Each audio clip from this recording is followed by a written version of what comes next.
고질적 눈질환 치료 처방편 알레르기 결막염에 대해서 설명드리겠습니다.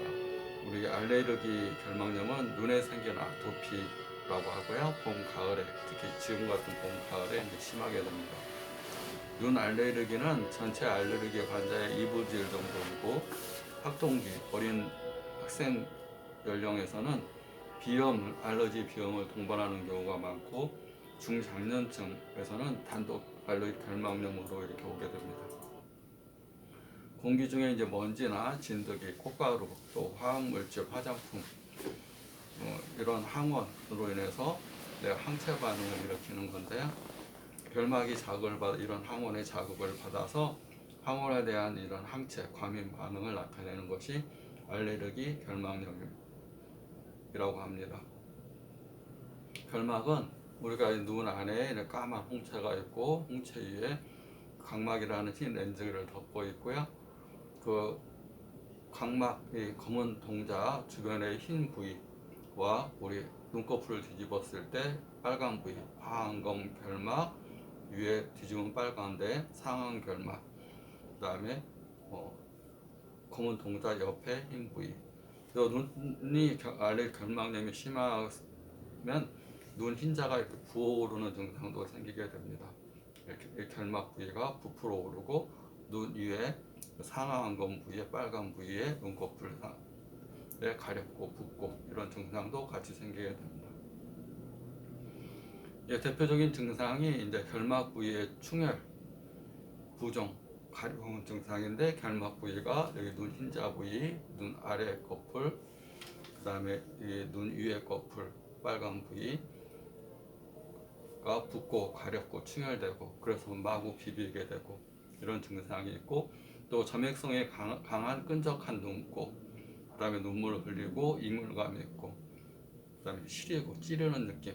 이 결막염이 이 눈꺼풀 부위에서 이렇게 생기기 때문에 눈꺼풀 부위에는 이 마이봄샘이라고 그래서 위에 30개에서 40개, 아래 20개에서 30개의 그 마이봄샘, 지질을 분비하는 샘에 결막염으로 인해서 피지선 분비가 안 되기 때문에 이 부위가 막히게 되면 안구건조증이 심하게 됩니다. 물에 지질로 지방으로 코팅이 돼야지 성분이 좋은 눈물이 되는데 여기 마이봄샘이 결막염으로 인해서 염증성 소견으로 막히게 되고 또 눈물의 성분에도 염증 찌꺼기들이 섞이면서 결막과 각막에 좋지 않은 나쁜 영향을 끼치고 특히 각막은 혈관이 없이 눈물을 통해서 산소와 영양분을 공급받는데 눈물의 성분이 염증성 그런 항원 물질로 이제 눈물 성분에 섞여 있고 지방 성분이 분비가 잘 안 되게 되면 각막 손상도 잘 올 수가 있고 각막염이 있는 데다가 또 이렇게 비비게 되면 각막 궤양, 상처, 흉터 또 그게 심하면 각막 혼탁 그리고 발전할 수가 있습니다. 그게 더 심하면 시력 저하로 발전해 갈 수가 있게 됩니다.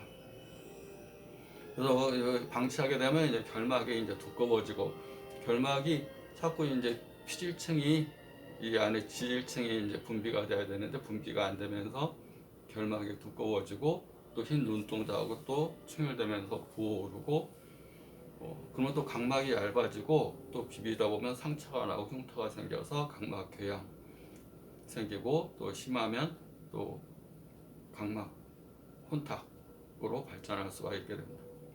그래서 시력 저하도 오게 되고요.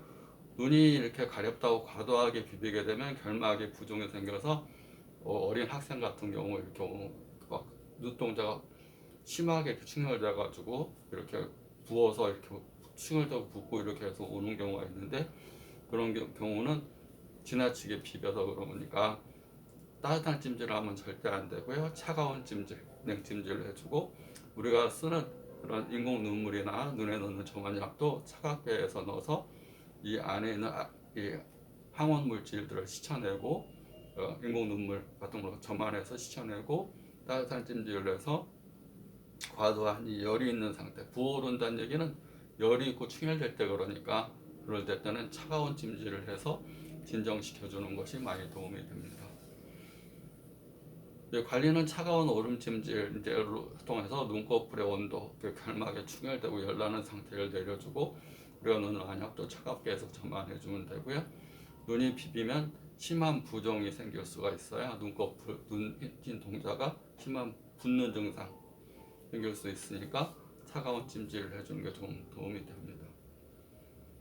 알레르기 결막염이 생기면 결막의 염증과 결막 유두가 결막을 뒤집었을 때 유두 모양으로 동그랗게 튀어나오는 증상이 있고요. 결막의 충혈, 혈관이 확장되고 결막에 붓고 또 분비물, 점에 끈적거리는 분비물로 끈적거리는 눈물 이런 게 많이 나오고, 결막염이 심해지면 가까이 있는 각막을 또 침범해서 각막염이 되고 시력 저하의 원인이 되고, 가렵다고 막 비비게 되면 원추각막이나 또 백내장, 또 더 심하게 기계적인 자극을 가하게 되면 망막에도 손상을 갈 수가 있습니다. 구분은 급성과 만성으로 구분하는데, 이제 급성은 각막 결막 조직에 증식이 없는 단계. 증식이라는 건 신생혈관, 우리가 염증성 각막에는 이제 혈관이 없는 부위지만 염증이 심하게 되면 신생혈관이 생기게 되는데, 신생혈관은 혈관이 약해서 출혈될 수가 있고, 혈관 내에 점액성 물질이 나오면서 각막을 혼탁하게 지방들이 쌓이는 현상, 그런 게 오게 됩니다. 그래서 급성은 이제 신생혈관이 없는 단계를 급성이라고 이렇게 얘기를 합니다. 만성은 이제 각막을 침범하고 결막 조직에 증식이 있는 단계. 그러니까 신생혈관이 생겨서 신생혈관 때문에 출혈도 되고, 신생혈관에서 나오는 이런 끈적끈적한 물질들이 각막을 노랗게 혼탁시켜가는, 각막 혼탁을 가져올 수 있는 단계, 그걸 만성이라고 합니다.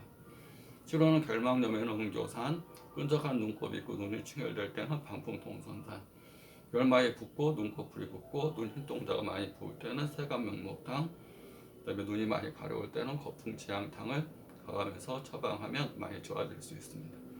알레르기 결막염은 항원에 대한 항체 반응이니까 기본적으로 내 항원이 무엇인지, 뭐에 대해서 내 알레르기가 있는지를 잘 관찰해서 주변을 청결하게 하고, 또 평상시에 면역을 강화시키기 위해서 노력을 해주면 많이 더 도움이 될 수가 있습니다. 오늘은 알레르기 결막염에 대해서 설명드렸습니다. 감사합니다.